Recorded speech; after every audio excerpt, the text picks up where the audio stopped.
교회가 교회를 등록하고 새 가족이 되면 우리 교회에서는 이 교제를 따라서 계속 이렇게 교육을 하고 교회 비전을 함께 나누거든요. 중요한 건 교회 비전을 나누는 것보다 더 중요한 게 뭐냐면 하나님의 말씀이 우리에게 무엇을 요구하고 어떤 신앙생활을 하기를 원하는지를 우리가 새가족 공부를 통해 배웁니다. 근데 또다시 이렇게 하는 이유는 정말 이 부분은 우리 신앙생활의 가장 기본은 기초하고 다릅니다. 기초하고 기본은 다르죠. 기초하고 기본은 다릅니다. 기본은 아무리 우리가 성장하고 성숙하고 해도 늘 확인해야 되는 게 기초잖아요. 기본이잖아요. 그래서 우리가 기본을 통해서 정말 내 신앙과 우리의 믿음의 삶을 다시 한번 더 점검해보고 내가 어떻게 신앙생활하는 것이 건강한 신앙생활인지를 우리가 확인하는 중에 있습니다. 그러는 중에 참 감사한 건 여러분 사도행전 2장 2절에 보면 오순절 마가다락방에 성령님께서 역사하시는 현장에 나타난 현상이 있어요. 급하고 강한 바람 같은 소리가 있었다라는 말씀을 기억할 겁니다. 급하고 강한 바람 같은 소리가 있었다고 합니다. 급하고 강한 바람이라는 이 바람이라는 퓨누마 성령은 우리가 부지간에 온다라는 의미를 담고 있어요. 그런데 많은 분들이 어떤 분들이 이렇게 착각을 하고는 급하고 강한 바람만 생각하고는 성령이 임하는 현장엔 바람이 임한다 해가지고 뭐 기도원 같은 데 가보면 사람 귀에다가 바람을 불어넣고 뭐 이런 분들이 있어요. 그게 아니거든요. 그 뒤에 붙는 게 중요해요. 급하고 강한 바람 같은 뭐가 있다? 소리가 있다는 거예요. 소리. 이 소리가 뭐냐는 거예요. 이 소리가.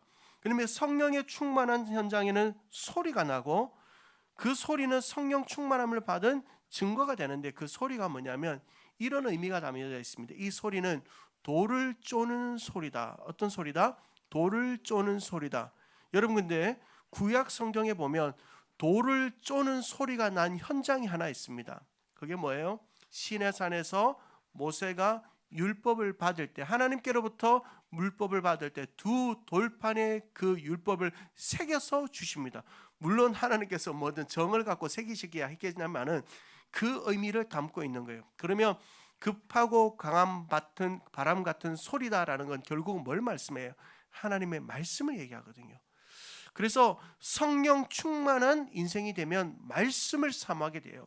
말씀을 가까이 하게 돼요. 성령 충만한 교회는 말씀을 가까이 하게 돼요. 역으로 내가 성령 충만한 삶을 살고 싶다 하면 말씀을 늘 가까이 하고 묵상하는 삶을 살아야 한다는 거예요. 2025년을 시작하면서 우리 교회 안에 이런 일들이 일어나고 있어서 참 감사합니다.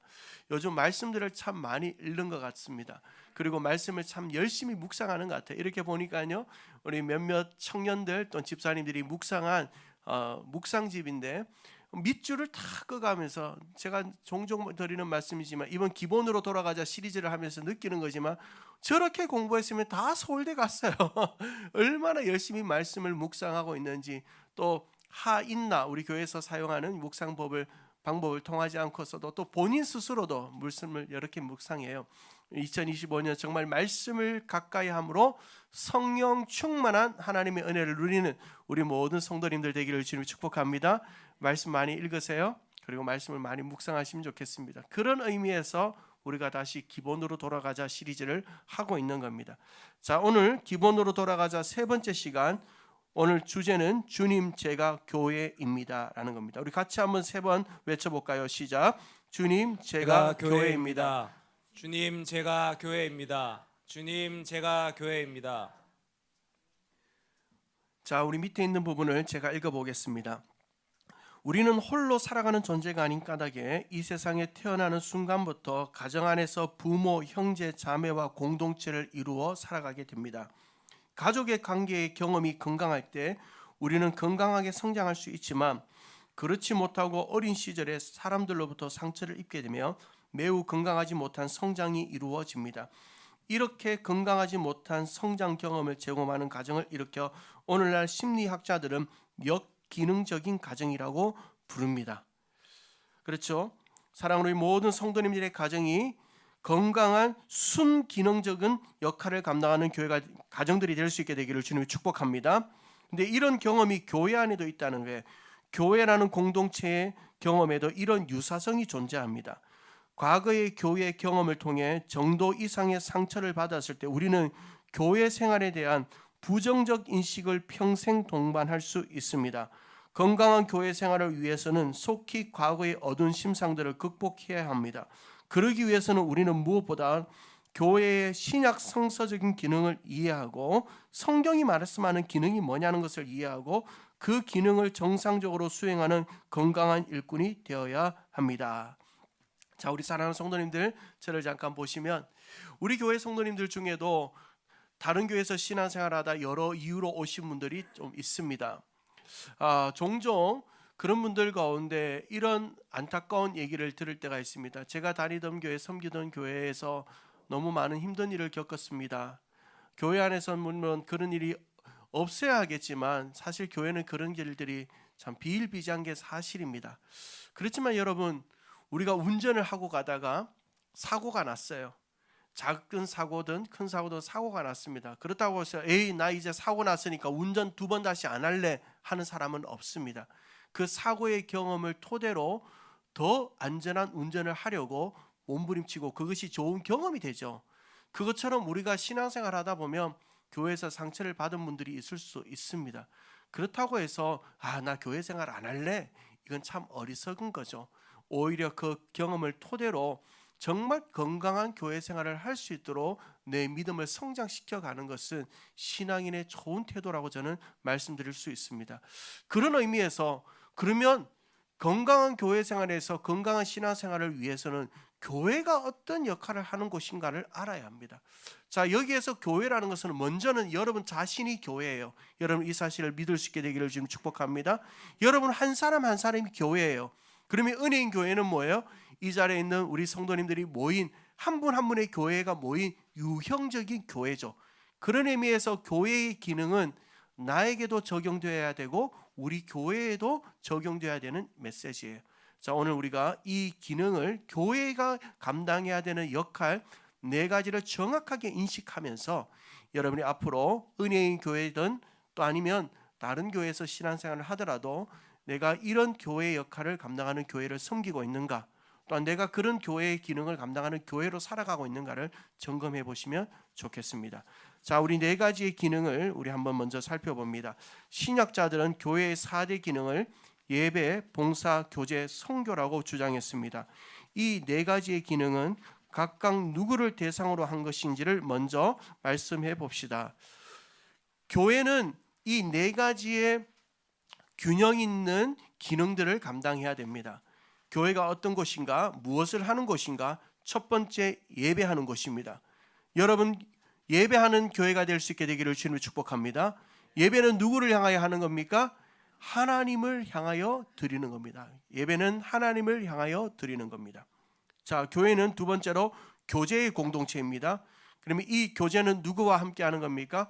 성도 사이의 관계에서 이루어지는 것, 그것이 교회의 제입니다.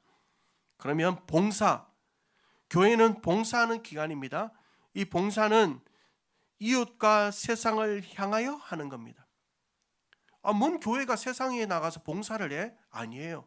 너희는 세상의 소금과 빛이다라고 말씀했습니다. 우리 지역에서 우리 교회가 있는 이유는 이 지역을 섬기기 위하여 이 교회를 세우신 줄로 믿으시기를 지금 축원합니다. 4번째로 교회는 선교와 전도의 기관입니다. 불신자를 대상으로 이 선교와 전도는 이루어지는 것. 자, 우리가 이걸 자기 자신에게 한번 점검해 보죠. 여러분 모두가 교회인 줄로 믿습니다. 자, 그러면 여러분은 지금 예배하고 있습니까? 교제하고 있습니까? 봉사하고 있습니까? 전도와 선교를 감당하고 있습니까? 건강한 교회는 이 4가지를 균형 있게 감당해야 됩니다. 우리 은혜인 교회는 이것들을 감당하고 있습니까? 자, 그러면 우리가 이 4가지에 대해서 좀 구체적으로 살펴보죠. 도대체 예배가 뭐고 교제가 뭐고 봉사가 뭐고 선교와 전도가 뭐냐? 우리 물론 어렴풋이 알고 있겠지만 오늘 핵심적으로 몇 가지 정의를 내려보려고 합니다. 자, 첫 번째로 2번 질문입니다. 신령과 진정으로 드리는 예배를 위해 아래 질문에 답해 보십시오. 예배란 2가지의 키워드 말씀드립니다. 계시와 응답입니다. 계시와 응답입니다. 뭐와 뭐다? 계시와 응답입니다. 그러면 참된 예배의 축복은 뭘까? 하나님의 임재를 경험하게 됩니다.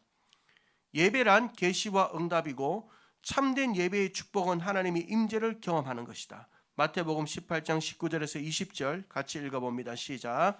진실로 다시 너희에게 이르노니 너희 중에 두 사람이 땅에서 합심하여 무엇이든지 구하면 하늘에 계신 내 아버지께서 그들을 위하여 이루게 하시리라. 두세 사람이 내 이름으로 모인 곳에는 나도 그들 중에 있느니라. 아멘.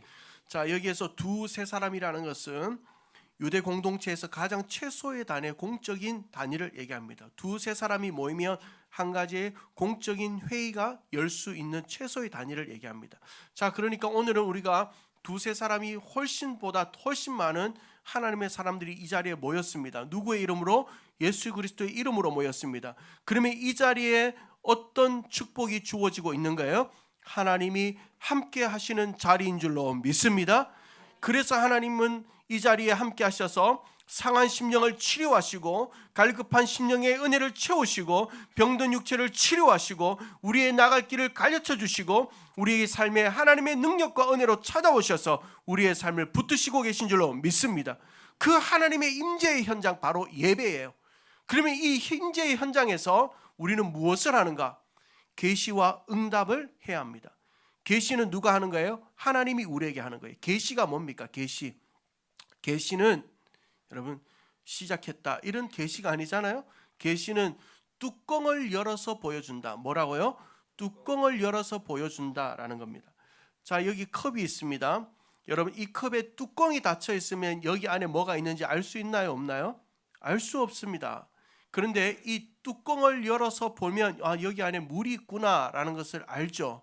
그것처럼 계시라는 것은 예배 시간에 임재하신 그 하나님께서 여러분에게 하나님이 누구인지를 보여주세요. 가르쳐주세요.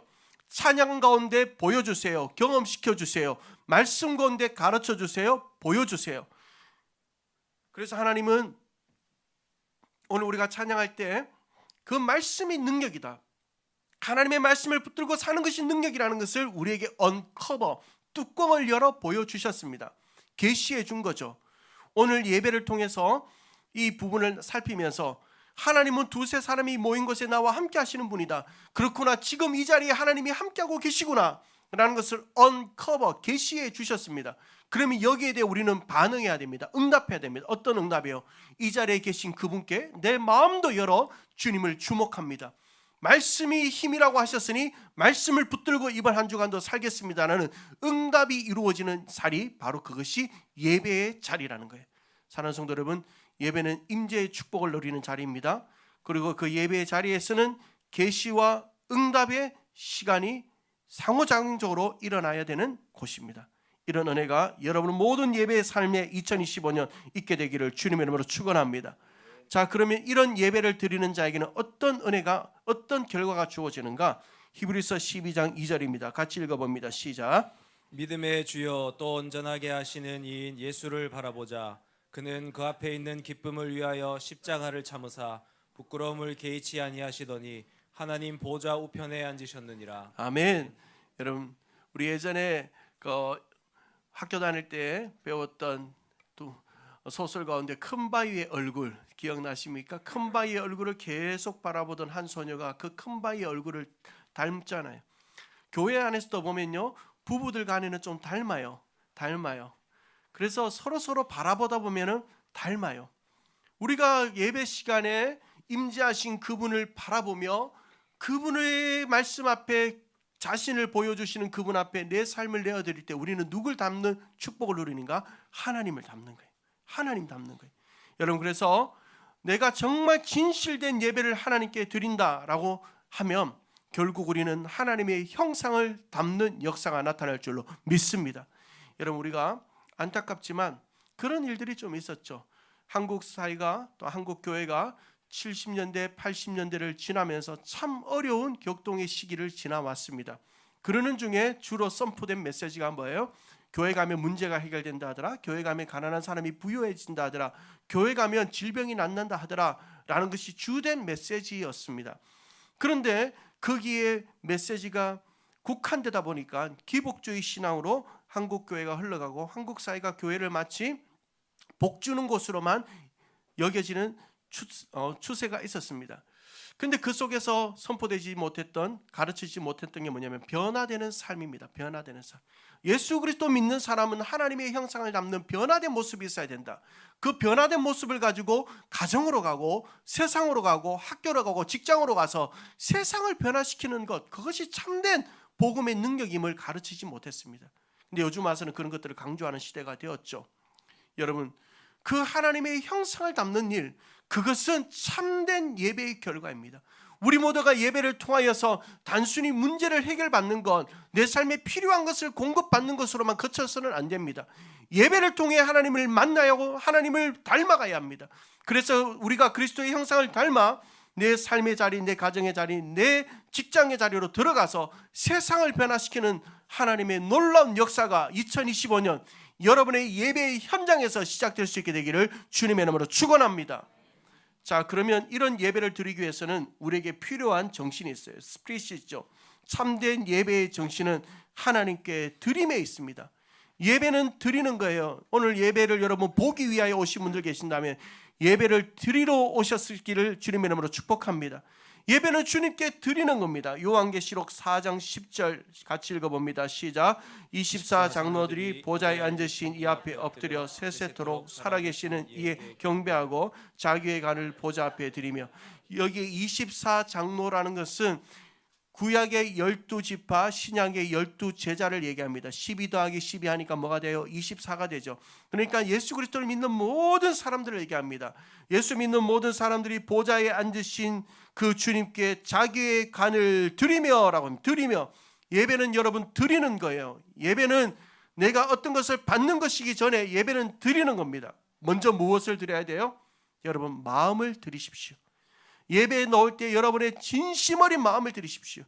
하나님의 임재를 경험하고 싶다. 하나님의 계시를 느끼고 싶다. 경험하고 싶다. 그리고 계시하시는 그 주님의 말씀 앞에 내가 순종하고 싶다. 그 마음을 드리십시오. 그리고 여러분 시간을 드리세요. 시간을. 예배는 시간을 들여오는 거잖아요. 여러분 1시간, 1시간 반, 오고 가는 시간까지 합치면 2시간 이상. 또 우리 교회에서는 또 장거리에서 오시는 분들도 많은데 어떤 경우는 3시간, 4시간 걸려서 오기도 해요. 여러분 시간을 드리는 거예요. 근데 이 시간을 드림을 그냥 단순히 주일 아침만이 아니라 토요일 저녁부터 한번 드려보세요. 토요일 저녁 너무 늦은 시간에 여러분이 할 수 있는 일들을 포기하고 내일 예배를 위해서 내가 준비해야지. 시간을 드리는 거죠. 그리고 그 다음날 주일날 아침에 입고 갈 옷도 좀 준비해봐요. 우리 성도님들이 늘 그렇게 해주셔서 감사합니다. 주일만큼은 정말 하나님 앞에 준비된 모습으로 와서 예배를 드리는, 내 마음도 드리고 시간도 드리고 내 준비된 자세를 드리며 또한 예물도 준비해 보세요. 잘 말씀드리지만 헌금 봉투에 꼭 헌금을 늘 형편이 안 되면 빈 봉투라도 드려요. 빈 봉투라도. 하나님, 내가 여러 가지 경제적인 어려움으로 드릴 수 있는 재정적인 여력이 안 됩니다. 그럼에도 하나님 앞에 내 마음을 드립니다. 물질을 드린다는 건 뭡니까? 결국은 내 물질의 주인은 하나님이라는 것을 인정하며 드리는 거거든요. 그렇게 드림으로 준비된 예배를 드릴 때 하나님께서 우리 예배를 받으시고 임재하신 그분께서 우리에게 계시하시고 그 계시하시는 은혜 앞에 우리가 응답할 때 우리가 예수 그리스도의 형상, 하나님의 형상을 담는 능력 있는 그리스도인으로 살아가게 될 줄로 믿습니다. 2025년 이런 예배를 우리가 한번 드려보기를 주님의 이름으로 축원합니다. 그렇게 될 줄로 믿습니다. 예배예요. 교회는 예배하는 공동체입니다. 그리고 교회는 두 번째로 어떤 공동체예요? 교제하는 공동체입니다. 3번 문제를 보면 교회는 본질적으로 코이노니아의 공동체, 교제의 공동체입니다. 초창기 교회에서는 날마다 교제하기를 힘썼다고 합니다. 자, 그러면 성도가 교제하는 목적이 있습니다. 목표가 있습니다. 뭐냐면 에베소서 4장 12절, 이는 성도들을 동그라미 해볼래? 온전하게 하여, 온전하게 동그라미 해보세요. 봉사의 일 동그라미, 그리고 그리스도의 몸 동그라미를 세우려 하심이라. 자, 오늘 성경이 분명하게 말씀해요. 성도가 교제하는 목표가 뭐냐? 그것은 바로 먼저는 서로를 온전케 하며 봉사의 일을 하며 그리스도의 몸을 세우는 것이다. 성도 교제의 목표는 서로를 온전케 하며 봉사의 일을 하게 하며 그리스도의 몸을 세우는 것이다. 자, 사랑하는 성도 여러분, 온전케 한다라는 단어의 뜻이 뭐예요? 온전케 한다. 이거는 요즘 이렇게 도수 치료라는 치료도 하고 또 카이로프락틱 같은 치료를 통해서 뼈가 어그러질 때는 어떻게 합니까? 뼈를 딱 제대로 맞추잖아요. 그래서 몸을 바로 정자세로 딱 맞추죠. 또 때로는 어부가 한참 물고기를 잡고 나면 그 그물을 다시 수선할 때 고치고 바로 잡는 것처럼 온전케 한다는 것은 어그러진 것을 바로 잡는 것을 온전케 한다라는 의미를 사용합니다. 여러분, 우리가 성도의 교제 속에서는 온전케 되는 일이 나타납니다.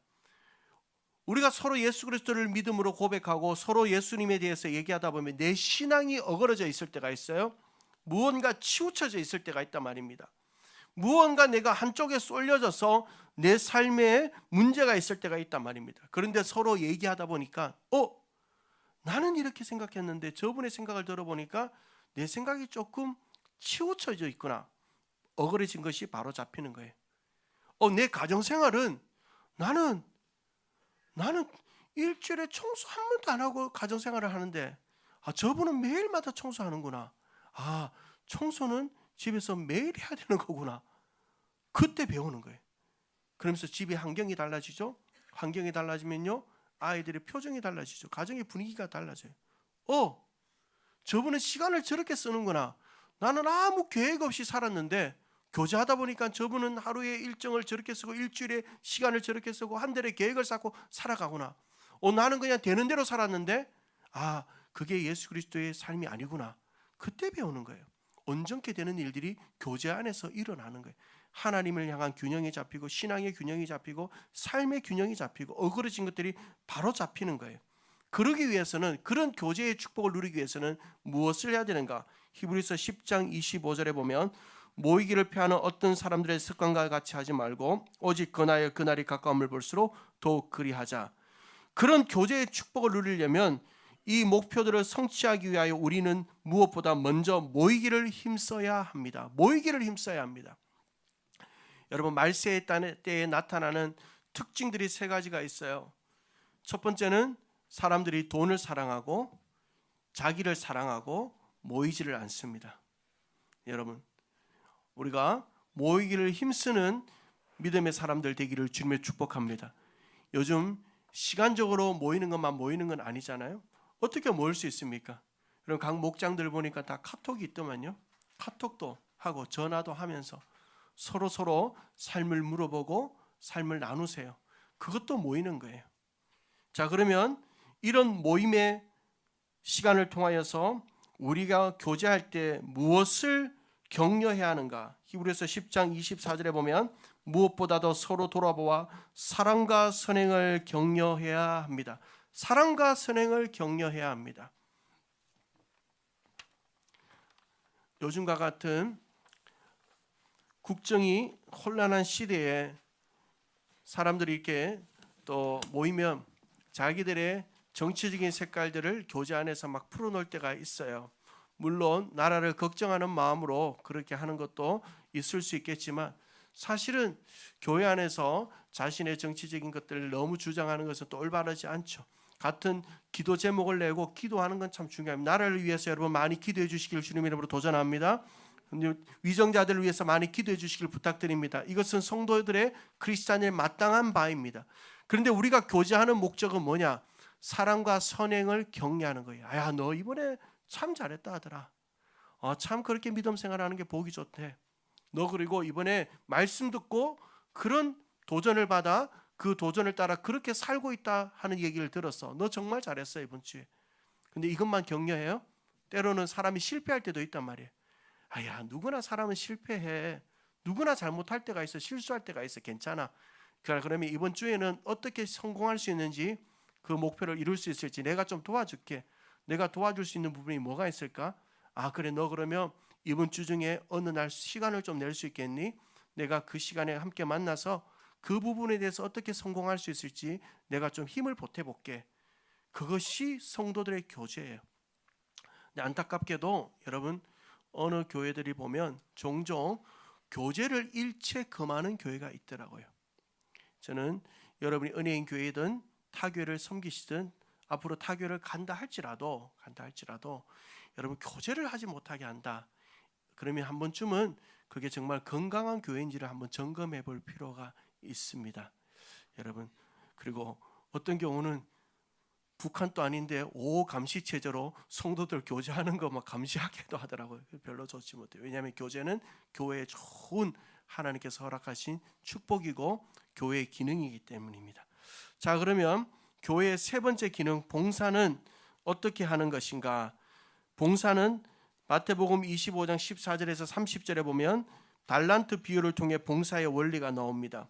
우리 마태복음 25장 14절 보면 또 어떤 사람이 타국에 갈 때 그 종들을 불러 자기 소유를 어떻게 했다고요? 맡김과 같으니. 여러분, 하나님께서는 여러분에게 맡기셨습니다. 무언가를 맡기셨습니다. 무언가를. 모든 주인의 소유를 맡은 자들 곧 청지기 매니저였다. 종들은 모든 주인의 소유를 맡은 자들 곧 청지기 매니저였다라는 거예요. 매니저. 여러분은 우리 모두가 매니저예요. 매니저 역할이에요. 매니저 역할. 그러면 내가 맡은 매니저 역할들을 감당해야 될 일들은 뭐예요? 한번 쭉 생각해 보면 가정, 자녀, 건강도 여러분에게 맡긴 거예요. 잘 관리해야 되죠. 그리고 내 재능, 은사, 또 교회에서 하는 봉사의 영역들 여러분에게 하나님께서 맡기신 거예요. 그거 잘 사용하고 잘 관리해야 돼요. 매니저 해야 돼요. 자, 그런데 이것을 주님께서는 맡기실 때 무엇을 따라 맡기는가? 여러분, 이게 중요해요. 마태복음 25장 15절에 보면 각각 그 재능대로 한 사람에게는 금 5달란트를, 한 사람에게는 2달란트를, 한 사람에게는 1달란트를 주고 떠났으니, 주인이 종들에게 무언가를 맡길 때 무엇을 따라 맡겼다고 되어 있죠? 재능대로 맡겼다는 거예요. 그래서 이번 질문의 답은 15절에 의하면 주인은 종들에게 각각 재능대로 달란트를 맡겼습니다. 하나님은 모든 그리스도인에게 자연적 재능과 영적인 은사들을 각각 다르게 주셨습니다. 사람은 누구나 자신이 좋아하는 일 그리고 잘할 수 있는 일을 할 때 기쁨과 열매를 거둘 수 있습니다. 여러분, 보통은 내가 좋아하는 일이 자신의 은사예요. 내가 좋아하는 일이 자신의 은사예요. 여러분, 은사가 카리스마라고 부르죠. 은사는 카리스마. 근데 이 카리스마는 칼이 있는 사람이 카리스마가 아니라, 카리스마는 카리스, 무슨 뜻이에요? 기쁨이라는 뜻이 기쁨. 그러니까 은사를 따라서 일을 하면 뭐가 오는가? 기쁨이 찾아온다는 거예요. 기쁨이. 그래서 내가 어떤 은사를 따라 재능을 따라 일을 하면 반드시 기쁨이 오게 되어져 있어요. 그래서 교회 안이든 세상 밖에서 어떤 봉사를 할 때 내가 이 일을 하는데 참 기쁘다. 그리고 남들보다 좀 잘하는 것 같아. 그러면 그게 여러분의 은사예요. 그 은사를 따라 일을 할 때 효율적인 사역이 일어나고 봉사가 일어나는 거죠. 자, 우리 그러면 그 일을 감당할 때 어떤 자세로 감당해야 되는가? 마태복음 25장 11절에 보면 그 주인이 이르되 잘하였도다 착하고 충성된 종아, 내가 적은 일에 충성하였음에 내가 많은 것을 내게 맡기리니 내 주인의 즐거움에 참여할지어다 하고 라고 되어 있습니다. 주인이 종을 칭찬할 때 종이 한 일이 큰 일이었기 때문이 아니라 작은 일에 충성했기 때문이다. 이 충성을 다른 말로 하면 성실함과 일관성이라고 할 수 있습니다. 여러분, 우리는 큰 거 좋아합니다. 남들에게 막 드러나는 일을 좋아해요. 그런데 사실은요, 남들에게 드러나는 일이든 남들에게 보이지 않는 일이든 모든 일은 하나님 앞에서 동일해요. 제가 지금 설교하는 이 시간에 일부 예배를 드리고 여러분이 예배 후에 식사를 할 수 있도록 식사 준비하는 분들 계시죠? 동일한 일을 하고 있는 거예요. 저는 늘 그런 마음 가져요. 목회자가 설교를 하는 거나 식사를 준비하는 거나 다음 세대에서 설교를 하는 거나 동일한 일이에요. 하나님 관점에서는 모두가 중요한 일이에요. 여러분 맡긴 일이에요. 저에게 맡긴 일이고 여러분에게 맡긴 일이에요. 어떤 것도 적은 일, 큰 일은 없어요. 그 모든 일들이 맡겨져서 모아져서 함께 하나님의 교회를 세우는 거예요. 세우는 거예요. 그러면 이 일을 감당할 때 우리는 어떻게 감당해야 돼요? 성실함으로 감당해야 돼요. 일관성 있게 감당해야 됩니다. 하다 말고 조금 내가 힘들면 안 하고 하지 말고, 충성이라는 건요 일관성이에요. 여러분 우리가 살아가는데 우리 젊은 청년들도 좀 있고 한데, 여러분 정말 세상에서 인정받는 거는 성실함이에요. 우리 사회가 앞으로 선진화되면 될수록 아직은 우리가 완전한 선진국이다 할 수도 없고 약간 좀 낀 나라는 건 사실이에요. 근데 우리가 정말 앞선 우리가 나라들 가보면요, 그분들에게 있어서 최고의 크리티 신뢰도는 뭐냐면 성실함이에요. 그 사람이 얼마나 성실한가 이거 봐요. 그 사람이 어떤 능력을 가졌는가, 그것보다 더 중요하게 여기는 게 뭐냐면 얼마나 그 사람이 성실하고 일관성 있는가 이거 봐요. 이거. 오늘은 열심히 했는데 내일은 또 그냥 엉망진창이야. 그럼 그런 사람들하고 크레딧이 쌓여지지가 않아요. 신뢰도가 다 무너져 버려요. 저는 이 자리에 있는 우리 모두가 하나님 앞에서도 일관성 있게 성실한 하나님의 사람 되기를 주님으로 축복합니다. 이게 하나님의 성품이잖아요. 하나님이 언제 여러분 오늘은 좀 사랑했다가 내일은 하나님 좀 귀찮아요. 여러분 네 알아서 좀 살아라 내한테 자꾸. 하나님은 처음부터 끝까지 신실하신 분이잖아요. 성실하신 분이잖아요. 여러분 그 하나님의 형상을 담는 거룩한 청지기로 사시는 은혜가 있게 되기를 주님 축복합니다. 자, 그런데 여기에서 제가 한 가지 4번 질문을 한번 읽어봅시다. 4번 질문, 우리가 착각할 수 있는 것이 있어서 4번 질문, 당신이 교회 밖이나, 시작. 당신이 교회 밖이나 안에 살 수 있는 봉사 영역을 생각. 자, 저를 잠깐 보시죠. 우리 봉사합시다, 교회에서 봉사합시다 하면 자꾸 우리는 교회 안에만 생각해요. 교회 안에만. 아닙니다. 사랑하는 성도 여러분, 교회의 담장을 넘어서는 봉사가 2025년 우리 교회 안에서 더 풍성하게 되기를 주님으로 축복합니다. 여러분 가정 안에서도 봉사가 이루어져야 됩니다. 가정 안에서도. 주로 저는 가정에서는 청소기가 제 담당이에요. 청소기하고 참 친해요. 저는 이 청소기 돌리는 건 저는 너무 잘하는데 설거지가 저는 참 어려워요. 그래서 설거지는 또 집에 있는 아내가 하거나 하지만 저는 청소기, 이런 청소들은 제가 시간이 있을 때마다 좀 해요. 화장실 청소 이런 거 제가 샤워하면서 같이 한번 화장실 청소하고 하거든요. 그건 제 봉사의 영역이에요. 저한테 있어서. 화장실 들어오시면 누구 보고 해라 안 해요. 제가 해요. 그냥 하고 청소해요.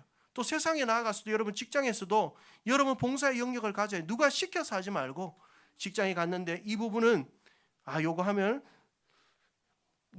나로 인해서 다른 사람이 좀 더 편리해지겠지. 그 여러분 봉사의 영역에 좀 섬겨봐요. 그것이 그리스도인으로서 올바른 삶이 아니겠습니까? 저 사람 저 시키지도 않았는데 우리 사무실에 와서 청소하고 있더라. 먼저 저 뭔가 누구한테 잘 보이려고 하는 거 아니야?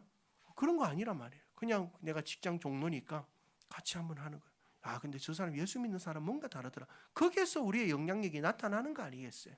여러분 원래 우리가 6월 6일 날 짜장잔치를 해요.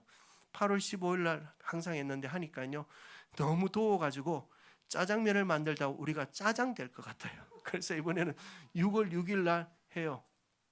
참여할 수 있으면 또 참여하세요. 저희 교회는 앞으로 이런 농어촌 교회를 위한 짜장잔치를 1년에 좀 더 많이 했으면 좋겠어요. 여러 군데 가서 많이 하고 섬길 수 있는 정말 봉사의 영역을 점점 넓혀가는 우리 모든 교회 성도들 또한 여러분의 삶에서 그런 봉사를 실천하시는 은혜가 있게 되기를 지금 축복합니다. 교회는 봉사하는 곳입니다. 마지막 네 번째 교회의 역할 가운데 교회의 사명은 전도와 선교에 있습니다. 전도와 선교는 본질적으로 구별될 수 없는 개념들이지만 전도의 대상이 다른 문화권에 사는 사람일 때 선교라는 단어를 사용합니다. 로마서 1장 14절에서 15절에 의하면 바울은 어떤 사람의 심정으로 전도하자고 했습니까? 로마서 1장 14절에서 15절 같이 읽습니다. 시작. 헬라인이나 야만인이나 지혜 있는 자나 어리석은 자에게 다 내가 빚진 자라. 그러므로 내가 할 수 있는 대로 로마에 있는 너에게도 복음 전하기를 원하노라. 우리 마태복음 28장 18절에서 20절 지상명령 우리 같이 한번 우리 읽어봅니다. 시작. 예수께서 나와 말씀하여 이르시되 하늘과 땅의 모든 권세를 내게 주셨으니 그러므로 너희는 가서 모든 민족을 제자로 삼아 아버지와 아들과 성령의 이름으로 세례를 베풀고 내가 너희에게 분부한 모든 것을 가르쳐 지키게 하라. 볼지어다 내가 세상 끝날까지 너희와 항상 함께 있으리라 하시니라. 아멘. 자, 우리가 이 선교와 전도는 빚진 자의 마음으로 하는데, 자, 그러면 이 빚진 자의 마음으로 선교와 전도를 감당하는 것, 그리고 봉사하는 것, 이것을 우리가 좀 정리하면서 오늘 이 시간을 마치려고 합니다. 자, 여러분, 우리가 하는 일반적인 봉사, 우리가 여름에는 또 해외 봉사를 가죠. 또 짜장잔치 봉사도 합니다. 그리고 겨울이 되면 연탄 봉사도, 사랑의 연탄 나누기 봉사도 합니다. 그 외에 지역 사회에 필요한 것들이 있을 때 우리가 봉사를 합니다. 제가 이번에 좀 마음이 지나고 나서 그런 마음이 들었던 게 뭐냐면, 우리 송구경 씨 예배 마치고 그때가 어떤 사건이 있었습니까? 무안에 제주항공 참사가 있었잖아요. 우리 장년부 성도님들은 못 가도 청소년들 데리고 예배 마치고 거기 가서 좀 컵라면이라도 끓여드렸으면 좋겠다, 이런 마음들이 좀 있었어요. 그런 사고가 없어야 되겠지만 또 기회가 있으면 그렇게 한번 해볼까 생각도 합니다. 자, 그런데 여러분 생각해 보십시오. NGO 단체들, 봉사단체들, 일반적인 봉사단체들도 이런 거 다 합니다. 그렇죠? 우리보다 어떻게 보면 더 많이 합니다. 우리가 교회가 따라갈 수 없을 만큼 더 중요하고 더 귀한 일들 많이 합니다. 근데 교회가 하는 봉사와 뭐가 다릅니까? 우리는 결국 예수 그리스도의 사랑을 전함으로, 그 봉사의 매개를 통하여 사랑을 전함으로 그들이 하나님을 만날 수 있도록 하는, 하나님을 드러내기 위한 봉사를 하는 거예요. 선교를 하는 거예요. 전도를 하는 거예요. 그래서 우리가 봉사하고 떠난 자리에 단체의 이름이 남거나 누구의 이름이 남는 게 아니라 오직 예수님만 드러나게, 그 예수님만 드러남으로 말미암아 그들이 하나님의 사랑을 경험하도록 하는 것, 그것이 우리들에게 봉사의, 선교의 중요한 어떤 시너지들이 일어나는 거죠. 여러분, 우리의 삶의 모든 영역은 이렇습니다. 우리가 하나님 안에서 누군가를 섬기고 사랑을 베풀고 누군가에게 다가가서 교제를 하고, 결국은 그 모든 것 속에 정말 그분이 하나님을 만나 하나님의 사람이 되기를 원하는 선교와 전도의 마음을 잃어버리는 것, 그건 하나님의 교회로서 가장 안타까운 일입니다. 여러분, 2025년 이 한 해도 살아갈 때 여러분의 모든 삶의 자리에서 무엇을 하든 나를 통하여 예수 그리스도가 그분들에게 전하여져서 그들이 생명 얻는 역사가 있도록 사모하며 기도하며 그들의 하나님의 그리스도의 복음을 전하는 한 해를 살 수 있게 되기를 주님의 축복합니다. 여러분, 우리가 절대 전도를 할 때 한 해 2명을 전도합시다라고 우리가 선포하잖아요. 우리 머릿속에서 절대로 교회의 숫자를 늘리기 위하여 전도한다는 생각을 가지면 하나님은 그거 절대 기뻐하지 않습니다. 교회에는 숫자를 늘리기 위하여 사람을 끌어모으는 공동체가 아닙니다. 그러는 순간 거기에는요, 각종 이상한 것들이 막 침입해요. 그냥 숫자만 늘리면 되는 거야. 생명력이 없어요. 교회는 영원히 살아나는 곳입니다. 그래서 그 영혼을 살리기 위하여 사람을 하나님께로 인도해야 합니다. 그 영혼이 살아나야 되는 이유는 그들이 죄 가운데 있으면 결국은 사망, 저 지옥으로 가기 때문입니다.